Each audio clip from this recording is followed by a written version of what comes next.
सर्वांना मी अक्षय पुन्हा एकदा माझ्या नवीन व्लॉगमध्ये तुम्हा सगळ्यांचं स्वागत करते। वीकेंड आहे, आज सॅटर्डे आहे आणि आता दुपारचे वाजलेले आहेत, ऑलमोस्ट 3:30 वाजायला आलेले आहेत। तर म्हटलं की व्लॉगला सुरुवात करूया, कारण ना खूप दिवस काय होत आहे ते फक्त किचनमधलेच व्लॉग मी दाखवते। मग ऑर्डरच्या रिलेटेड असू दे किंवा कुठल्याही रेसिपीच्या रिलेटेड असू दे। म्हटलं की पहिला माझ्या चॅनलवरती कसं असायचं तर कधी रेसिपीचा व्लॉग असायचा आणि इन्फॉर्मेटिव्ह व्लॉग सुद्धा असायचे, ट्रॅव्हलचे व्लॉग सुद्धा असायचे। पण सध्या काही दिवसापासून तसं होत नाहीये, तर म्हटलं की चला आज खूप दिवसानंतर इन्फॉर्मेटिव्ह व्लॉग करूया। आणि आजच्या व्लॉगमध्ये मी तुमच्यासोबत काय शेअर करणार आहे ते इथल्या स्कूल्स बद्दल शेअर करणार आहे।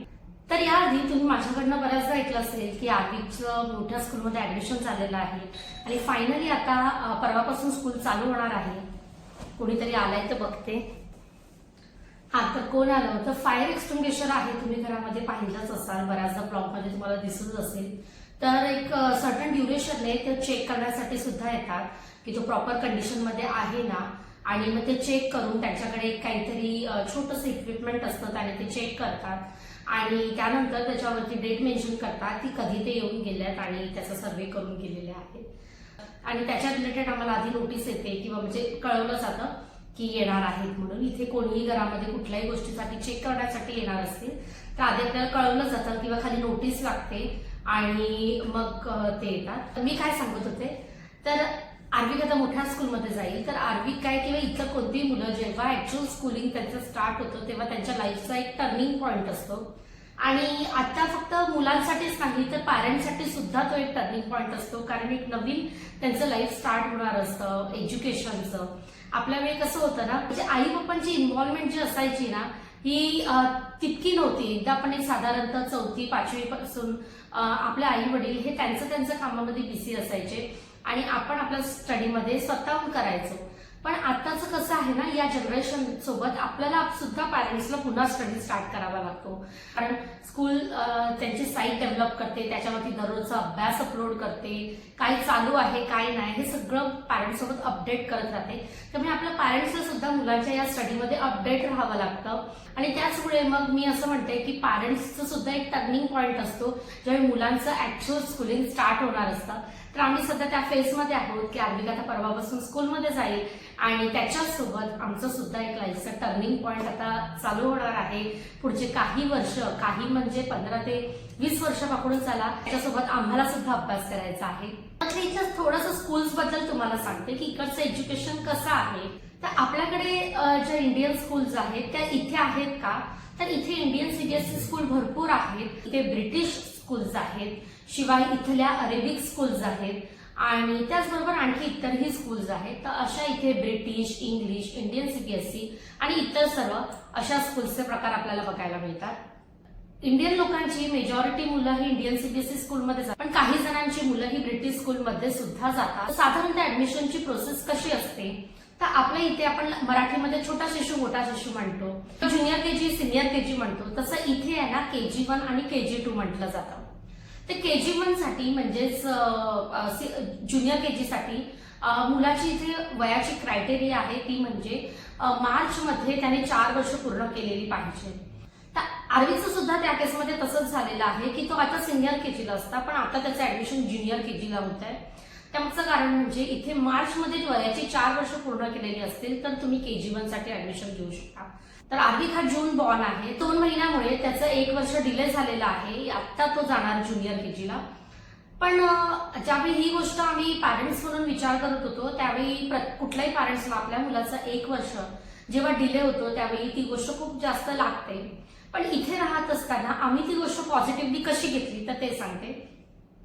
तर इथे ज्या या सर्व स्कूल्स आहेत ना ह्या आउट ऑफ सिटी आहे, म्हणजे इथून एक साधारणतः पाऊण ते 1 तासाच्या अंतरावरती। म्हणजे तुमचा मुलगा एक 4 ते 5 वर्षाचा तुमचा जो मुलगा आहे ना तो इथून 1 तासाच्या अंतरावरती ट्रॅव्हल करून जाणार स्कूलला, तिथून पुन्हा तो येणार। शिवाय जे स्कूल्सचे आवर्स आहेत ना हे सकाळी 6:45ला गेलेला मुलगा हा ज्युनियर आणि सिनियर केजी मध्ये 1 वाजेपर्यंत घरी येतो, त्याच्यापेक्षा हायर जे ग्रेड आहेत त्या केसमध्ये तो 4 वाजेपर्यंत घरी येतो। तर स्कूलचे टायमिंग सुद्धा इतके जास्त आहे। तर ज्यावेळी आपला 4 ते 5 वर्षाचा मुलगा हा एकटा बसते, एकटा म्हणजे आपण त्याच्यासोबत नसणार आहोत, तर जेव्हा एवढं ट्रॅव्हल करून जाणार आहे त्यावेळी मुलांना ऍटलिस्ट काही जर इमर्जन्सी असेल किंवा त्याला काही वाटत असेल किंवा त्याच्यासोबत कुठलीही गोष्ट होत असेल तर त्याला ती नीट सांगता यायला पाहिजे. 1 वर्ष जरी डिले होत आहे तरी ती त्याच्यामध्ये मॅच्युरिटी डेव्हलप होईल आणि त्याप्रमाणे आम्ही ते पॉझिटिव्हली घेतलं की चला तो थोडासा मॅच्युअर होईल, त्याला गोष्टी जास्त कळतील आणि जे त्याचं स्कूलिंग आहे ते 1 वर्षाने डिले जरी होत आहे तरी ते व्यवस्थित होईल असं आम्हाला वाटलं. अशा प्रकारे आम्ही ते पॉझिटिव्हली घेतलं. तर साधारणतः नोव्हेंबरमध्ये प्रत्येक स्कूलच्या वेबसाईटवरती त्यांचे फॉर्म्स येतात.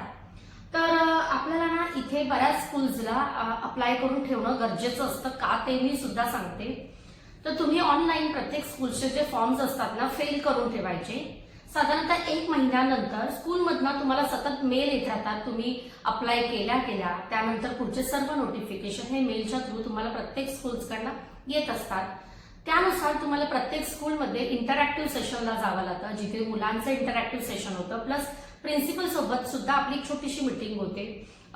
प्रिन्सिपल आपल्याला पॅरेंट्सला सुद्धा काही गोष्टी विचारतात आपल्या किडबद्दल किंवा आपल्या स्वतःबद्दल किंवा काही स्कूल्समध्ये डिरेक्टली इंटरॅक्टिव्ह सेशनला न बोलवता पहिल्यांदा लॉटरी सिस्टम होते. म्हणजे आपण पॅरेंट्सला तिथे जावं लागतं स्कूलमध्ये. तर जितके पण स्कूलला ऍप्लिकेशन आलेले आहेत त्यामधून लॉटरी सिस्टम होते. मग जे पण पॅरेंट्स सिलेक्ट होतात त्यांना त्यांच्या मुलांसोबत इंटरॅक्टिव्ह सेशनला वगैरे बोलवलं जातं. तर अशा प्रकारे मुलं इथे सिलेक्ट होतात. दुसरी गोष्ट तर इंटरॅक्टिव्ह सेशनमध्ये मुलांना त्यांच्या एजनुसार बऱ्याचशा गोष्टी विचारल्या जातात. मूल कसं येत आहे ते मूल स्कूलमध्ये एंट्री केल्यापासनं तो टीचर सोबत कसा इंटरॅक्ट करतो आहे किंवा आपण पॅरेंट्स म्हणून प्रिन्सिपलशी आपण कसे रिस्पॉन्स करतोय सर्व गोष्टींना नोटीस करून मुलांचं सिलेक्शन होत असतं. म्हणजे KG1च्या मुलांना लेटर्स, कलर्स, नंबर्स अशा रिलेटेड किंवा त्यांच्या स्वतःबद्दल काही क्वेश्चन्स विचारले जातात आणि अशा प्रकारे त्यांचं सिलेक्शन होतं. तर आधीच्या बाबतीत आमचं ते थोडं चांगल्या प्रकारे स्मूथ गेलं. त्याच्यामुळे आम्हाला खूप जास्त टेन्शन आलं नाही. कारण का ते तुम्हाला सांगते पुढे मी की इथे काय सिच्युएशन आहे. तुमचं इंटरॅक्टिव्ह सेशन होऊन सिलेक्शन झालेलं जर असेल मग त्यापुढे तुम्हाला मेल थ्रू नोटिफिकेशन येत राहतात की आता नेक्स्ट तुम्हाला स्कूलमध्ये कधी जायचं आहे, फीस पे करण्यासाठी. त्यानंतर मग आता गेल्या महिन्यामध्ये मग आम्हाला स्कूलमधून पुन्हा बोलवलं होतं ज्यावेळी ओरिएंटेशन सेशन झालं ज्यामध्ये स्कूलबद्दल बऱ्याचशा गोष्टी सांगितल्या जातात की कोणती मेथड ती लोक फॉलो करतात. पीपीटीच्या थ्रू तुमच्यासोबत सगळं शेअर करतात. स्कूलचे टायमिंग काय, कोणत्या गेटमधून मुलं येणार, कोणत्या गेटमधून जाणार, मुलांच्या टिफिनमध्ये काय असलं पाहिजे आणि बऱ्याचशा गोष्टी तुमच्यासोबत शेअर केल्या जातात आणि स्वतः प्रिन्सिपल तुमच्याशी संवाद साधतात. त्याच्यामुळे आपल्याला सगळ्या गोष्टी समजतात की कोणत्या लेवलला कोण हेड आहे, कोण कोऑर्डिनेटर आहे स्कूलचं आणि कोण क्लास टीचर आहे. मुलं तितक्या वेळ क्लासमध्ये असतात, त्यांना क्लास टीचर हँडल करतात आणि प्रिन्सिपल, कोऑर्डिनेटर हे सर्व आपल्याशी संवाद साधतात म्हणजेच ओरिएंटेशनमध्ये. आणि आपण पॅरेंट्स म्हणून आपल्याला जर काही क्वेश्चन्स असतील तर हमखास आपण विचारू शकतो. तर त्या दिवशी संपूर्ण तुमचे जे काही क्वेश्चन्स असतात ते सॉल्व्ह होतात आणि आपल्याला कळतं की आपला मुलगा आपला वाढ ज्या स्कूलमध्ये जाणार आहे तर त्या स्कूलचं एन्व्हायरमेंट कसं आहे. स्कूल टूर सुद्धा दिली जाते की कुठे सायन्स एरिया आहे, कुठे स्पोर्ट्स ऍक्टिव्हिटीज आहेत, मुलांचा क्लासरूम कोणता आहे, ह्या सगळ्या गोष्टी आपल्याला शेअर केल्या जातात म्हणजे स्कूल टूरमध्ये. त्याशिवाय त्या दिवशी मुलांचे जे काही बुक्स आहेत वर्षभराचे ते सर्व हँडओव्हर केले जातात. शिवाय स्टेशनरी वगैरे हे सर्व गोष्टी दिल्या जातात. युनिफॉर्म सेल होतो. एक मी फीसची सुद्धा आयडिया देते तुम्हाला की या इंडियन स्कूल्स ज्या आहेत इतर प्रत्येक स्कूलमध्ये फीस ही वेगळी आहे, थोडीशी मागे पुढे असते किंवा जास्त सुद्धा असते. सध्याची जी रेंज आहे इंडियन सीबीएसई स्कूलची ती मी सांगते. काही स्कूलची तर 18,000 ते 20,000 दिराम वर्षाची फी इतकी आहे ज्याच्यामध्ये ट्रान्सपोर्टेशन इन्क्लूड होतं. तर कंपल्सरी तुम्हाला मुलांना ट्रान्सपोर्टेशननेच पाठवायचं आहे, बसने, कारण इथून लांब आहे. आणि जी पण मुलं स्कूलच्या जवळ राहतात ना त्यांना तर ट्रान्सपोर्टची काही गरज नसते. स्पेशली व्हॉट्सअप ग्रुप असतात की ज्याच्यातनं तुम्हाला प्रत्येक नोटिफिकेशन येत राहतं की आता स्कूल स्टार्ट होणार आहे, काय टायमिंग्स असतील, स्कूलचे गेट किती वाजता ओपन होतील, डिस्पर्सल कधी असेल, शिवाय बस कोणत्या टायमिंगला, इथे बस स्टॉप कोणता आहे, कोणत्या टायमिंगला येणार, हे प्रत्येक गोष्ट आपल्याला व्हॉट्सअपच्या थ्रू, मेलच्या थ्रू आणि शिवाय स्कूलच्या जी काही साईट आहे ज्याच्यावरून मुलांचा प्रोफाईल असतो त्याच्या थ्रू आपल्याला कळत असतं. म्हणजे पॅरेंट्स सुद्धा ना इन्व्हॉल्व्ह राहतात प्रत्येक गोष्टीमध्ये. इंडिया आणि इथल्या एज्युकेशनच्या क्वालिटीबद्दल जर तुम्ही विचार कराल तर आपल्याकडे थेरॉटिकली शिकवलं जातं, तर इथे जरा जास्त प्रॅक्टिकली शिकवलं जातं. तर आता ही जी ज्युनियर केजीची मुलं आहेत त्यांना फोनिक साऊंड इव्हन आपल्याकडे सुद्धा तसंच सर्व आहे, पण इथे जास्त भर किंवा स्टार्ट हा फोनिक साऊंड पासून केला जातो. लवकरात लवकर मूल कसं वाचायला शिकेल यावरती जास्त भर दिला जातो. शिवाय फास्ट शिकवलं जातं. आणि कितीही कम्पेअर केलं ना तर भारतातलं एज्युकेशन हे जास्त चांगलं आहे हे मी नक्कीच म्हणेन. पण इथलं एज्युकेशन सुद्धा तितकंच चांगलं आहे. इथे मुलांच्या कोणत्या लँग्वेजेस चांगल्या होतात, तर इंग्लिश तर चांगली होतेच ऑफकोर्स, मराठी तर मदर टंग असल्यामुळे आपण घरी मुलांना शिकवतोच. आणि मराठी स्कूलमध्ये नसलं ना तरी आपल्या पॅरेंट्सला एफर्ट्स टाकून घरी शिकवावं लागतं. तर आधीचं जी बाराखडी मराठी वगैरे जे सगळं आहे ना ते सर्व मी घरी शिकवते, कारण मदर टंग ही सगळ्यात पहिला मुलांना यायला पाहिजे, लिहिता सुद्धा आणि वाचता सुद्धा. तर त्याच्यासाठी आपल्या पॅरेंट्सला एफर्ट्स घ्यायलाच पाहिजे आणि सध्या मी आधीचं तेच घेते. तिसरी गोष्ट म्हणजे अरेबिक भाषा ही इकडची लोकल भाषा आहे. जसं आपल्याकडे मराठी भाषा ही कंपल्सरी विषय आहे, तसं इथे अरेबिक हा कंपल्सरी विषय आहे. त्याच्यामुळे तिसरी ती एक भाषा आहे. ते हिंदी मुलांना तर मोठं होता होता शिकतातच, आणि फ्रेंच हा विषय सुद्धा असतो. त्याच्यामुळे इतक्या सर्व भाषा या मुलांना येतात. फक्त इथली एक गोष्ट जरा म्हणजे न पचण्यासारखी असते आपल्या पॅरेंट्सला, ते म्हणजे की ज्या काही स्कूल्स आहेत त्या सिटीच्या बाहेर आहेत. तर काय कारण आहे की सिटीमध्ये जवळ स्कूल्स का नाही आहेत एवढ्या लहान लहान मुलांना किंवा मोठ्या मुलांना इतकं ट्रॅव्हलिंग करून सिटीच्या बाहेर स्कूल्सला कशासाठी जावं लागतं. आणि इथे सिटीमध्ये जवळपास स्कूल्स नाही आहेत का, तर तसं नाहीये. सिलेक्टेड बरेचशा ब्रिटिश स्कूल, काही हातावर मोजण्या इतके इंडियन स्कूल या आपल्या जवळच्या एरियामध्ये आहेत. ब्रिटिश स्कूलमध्ये ज्यांना ब्रिटिश स्कूलमध्ये पाठवायचं असतं ते जवळच्या स्कूलमध्ये ऑफकोर्स पाठवतात. ऍडमिशन घेताना ती शाळा कशी एज्युकेशन देते, त्याशिवाय त्याचे रिव्ह्यू सुद्धा बघतो, त्याचं रेटिंग बघतो. तर त्यानुसार ज्या चांगल्या शाळा आहेत ना या सिटीच्या बाहेरच आहेत. तर सिटीमध्ये ट्रॅफिक इश्यू होऊ नये ते टाळण्यासाठी सिटीच्या बाहेर या सगळ्या स्कूल्स आहेत. शिवाय बस मोठ्या प्रमाणात पार्किंग जो एरिया लागतो हा सिटीच्या बाहेर खूप मोठ्या प्रमाणात आहे, जिथे स्कूल्सच्या सगळ्या बसेस एकत्र उभ्या राहू शकतात. तर त्या कारणामुळे या सगळ्या स्कूल्स आहेत ना ह्या आउट ऑफ सिटी आहेत आणि त्याचमुळे मुलांना एवढं ट्रॅव्हल करून जावं लागतं. पण कालांतराने इथे मुलांना ती सवय होऊन जाते. तर हे मी सांगितलं स्कूल्स बद्दल. पण इथे ना प्रत्येक स्कूलवरती कोणाचा कंट्रोल असतो, तर अडेक म्हणजेच Abu Dhabi department of education and knowledge. अडेकचा सगळ्या स्कूल्सवरती कंट्रोल असतो. मग त्यांच्या रूल्स अँड रेग्युलेशनवरती, त्यांच्या मॅनेजमेंट फॅसिलिटीजवरती, स्कूल्समध्ये जे काही चालतंय किंवा प्रत्येक गोष्टीची कल्पना ही अडेकला असते. आपलं मूल जेव्हा एखाद्या स्कूलमध्ये ऍडमिशन घेतं ते फक्त त्या स्कूलमध्येच रजिस्टर्ड होत नाही, तर अडेक म्हणजेच हे गव्हर्नमेंटचा होल्ड आहे प्रत्येक स्कूलवरती, त्याच्यासोबत सुद्धा रजिस्टर्ड होतो. तुम्हाला अडेकमधून सुद्धा फोन येतो, तुमच्या मुलाचे सर्व डिटेल्स आहेत त्या साईटवरती सुद्धा तुम्हाला रजिस्टर्ड करावे लागतात. एखादं मूल जेव्हा एखाद्या स्कूलमध्ये ऍडमिशन घेतं तेव्हा फक्त ते त्या स्कूलमध्ये त्याची सर्व इन्फॉर्मेशन जात नाही, तर त्या स्कूल सोबत रजिस्टर्ड होत नाही, तर अडेकच्या साईटवरती सुद्धा आपल्याला वेगळं रजिस्ट्रेशन करावं लागतं. त्याचबरोबर इथे बरेचसे रूल्स आहेत. जर आपलं मूल जर कंटिन्युअसली शाळेमध्ये सुट्टी घेतंय, कारण प्रिन्सिपलने आमच्यासोबत शेअर केली ती गोष्ट की जर एक मुलगा काहीतरी लॉंग सुट्टीवरती गेला, ते त्यांनी इन्फॉर्म केलं असेल किंवा नसेल,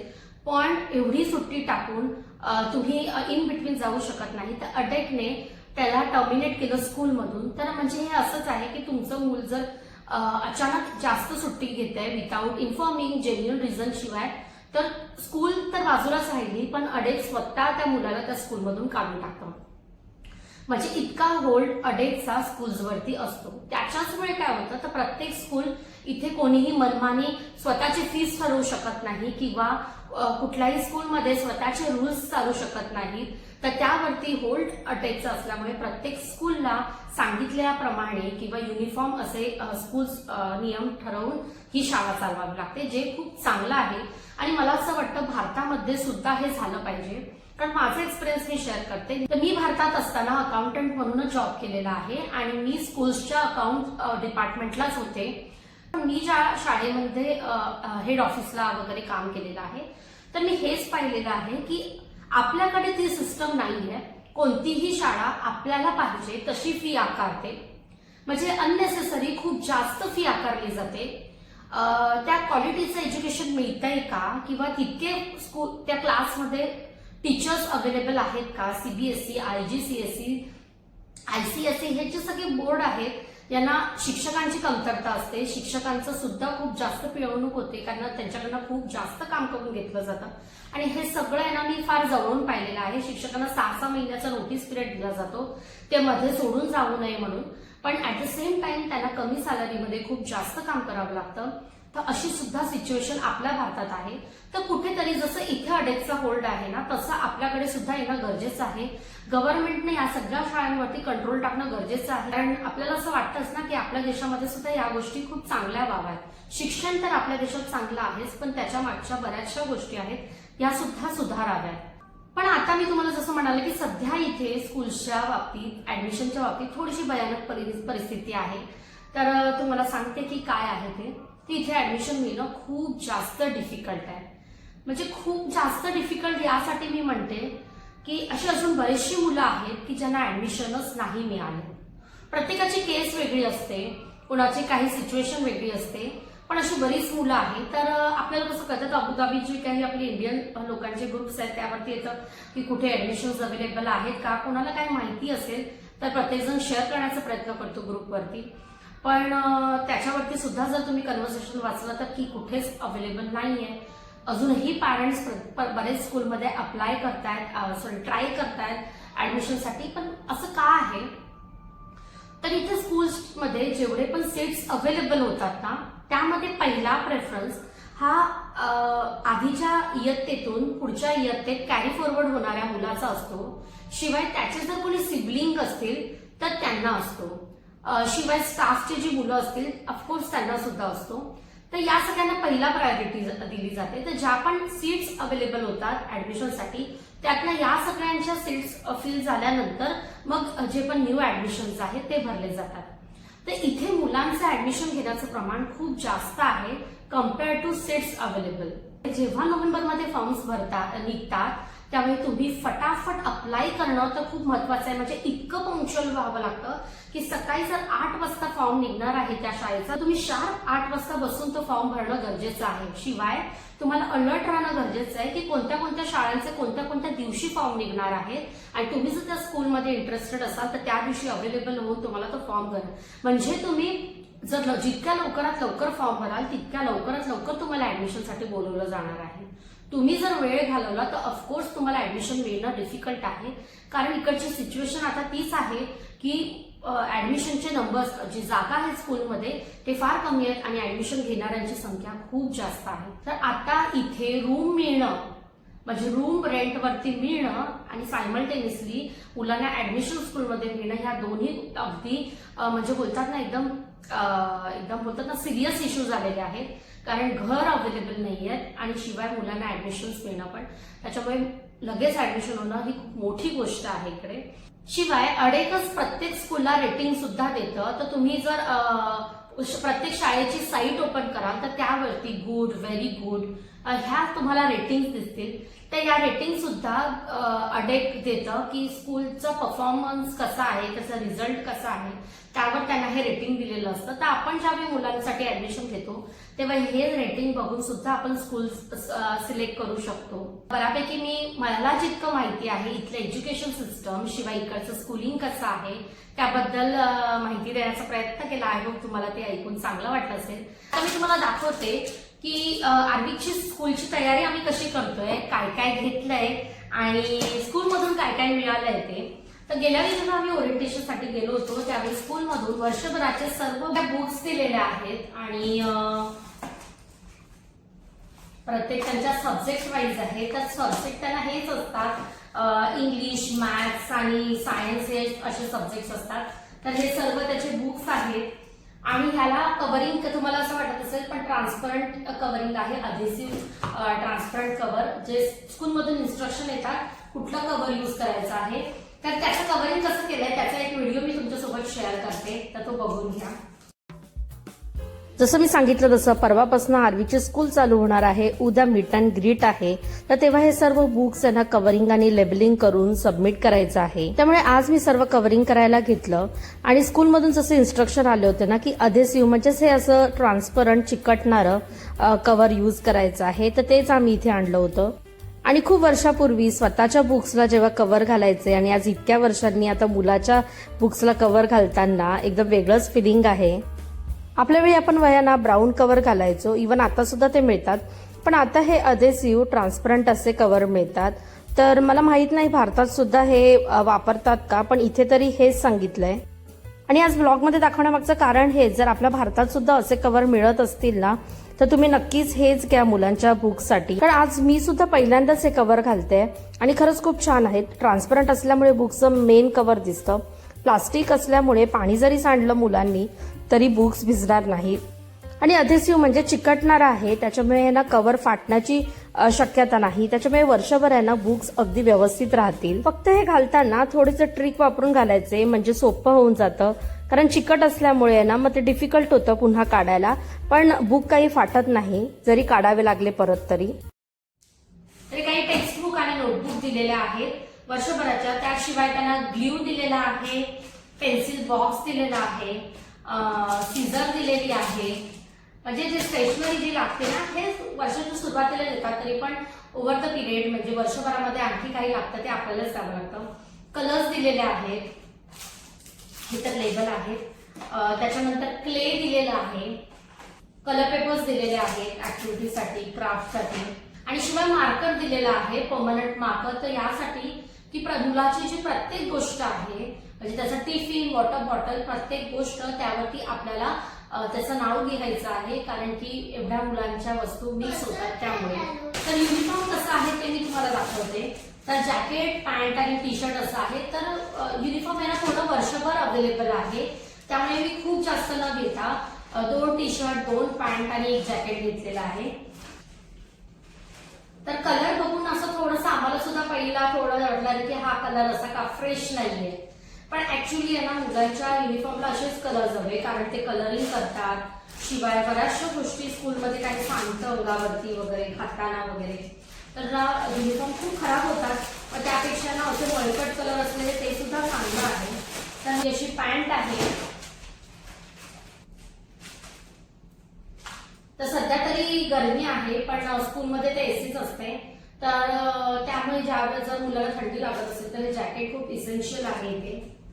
आरवीसाठी ही बॅग घेतलेली आहे मी, आणि आरवीच्या बऱ्याचशा वस्तू आहेत ना मी फर्स्ट क्राय वरून ऑर्डर करते पहिल्यापासून. म्हणजे आरवी जन्माला आला तेव्हापासून त्याचा पाळणा, त्याची गादी पासून प्रत्येक गोष्ट मी फर्स्ट क्राय वरून. जे पण न्यूबॉर्न बेबीज असतील किंवा जे पण मुलांसाठी चांगल्या वस्तू शोधत असतील तर फर्स्ट क्राय वरती खरंच खूप चांगली साईट आहे आणि खूप चांगल्या वस्तू येतात.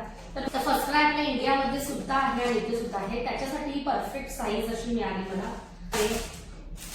टिफिन सुद्धा मी असा घेतलेला आहे, थोडासा मोठा घेतलाय म्हणजे व्यवस्थित त्याला सर्व ठेवता येईल. आणि घेताना मी त्याला लॉक ओपन करायला सांगितलं की त्याला जमतोय की नाही ओपन करायला. वॉटर बॉटल्स मी काही घेतलं नाही, कारण आधीच्या बऱ्याच घरामध्ये आहे, तर मग त्याच्यावरच तो यूज करेल. आणि ही सगळी पिशवी नाही तर मी स्टेशनरी ठेवते, कोणाला काही गिफ्ट घेऊन ठेवते एक्स्ट्रा, कधी अचानक कोणाचा बर्थडे असेल तर. किंवा आधीसाठी सुद्धा मी बऱ्याचशा गोष्टी घेऊन ठेवलेल्या आधीपासून. तर ही त्याला मी आता पाऊच देते, ज्याच्यामध्ये पेन्सिल, पट्टी, रबर सगळं टाकून देते. तर अशा प्रकारे आता मी सगळं त्याचं तयार करते आणि त्याची बॅग रेडी करून ठेवते. म्हणजे उद्या सकाळी आता मला लवकर निघायचं आहे ओरिएंटेशनसाठी, तर मग उद्या आम्हाला ते सगळं स्कूलमध्ये हँडओव्हर करायचं, कारण मुलं हे दररोज बॅगमधून सगळं घेऊन जाणार नाही, ते सगळं स्कूलमध्येच राहणार. त्याच्यामुळे उद्या हे सगळं आम्हाला द्यायचं आहे. तर ते मी तयारी करून ठेवते आणि आता त्याच्या सगळ्या वस्तूंवरती नाव लिहून ठेवते. तर मग चला. तर आजपर्यंत आर्विक बऱ्याचशा प्रीस्कूलला गेलेला आहे, भारतात असताना सुद्धा, दुबईला, अबुधाबीला आल्यानंतर सुद्धा. पण आता परवापासून मात्र त्याचं ऍक्च्युअल स्कूलिंग चालू होणार आहे. तर आई वडील म्हणून आमची धडपड काय सुरू आहे ते सर्व आज दाखवलं. शिवाय अबुधाबीतल्या एज्युकेशन सिस्टम आणि स्कूलिंग बद्दल जी माहिती माझ्यापर्यंत आहे ती तुमच्यापर्यंत पोहोचवण्याचा प्रयत्न केला. आणि सध्या इथे ऍडमिशनची काय परिस्थिती आहे ती सुद्धा त्यामध्ये सांगितली. तर असा होता आजचा व्लॉग. आय होप तुम्हाला हा इन्फॉर्मेटिव्ह व्लॉग आवडला असेल आणि व्हिडिओ आवडला असेल तर जास्तीत जास्त लाईक करा, शेअर करा आणि सबस्क्राईब करा. पुन्हा भेटू नवीन व्लॉगमध्ये. तेपर्यंत सर्वांनी आपली काळजी घ्या. बाय.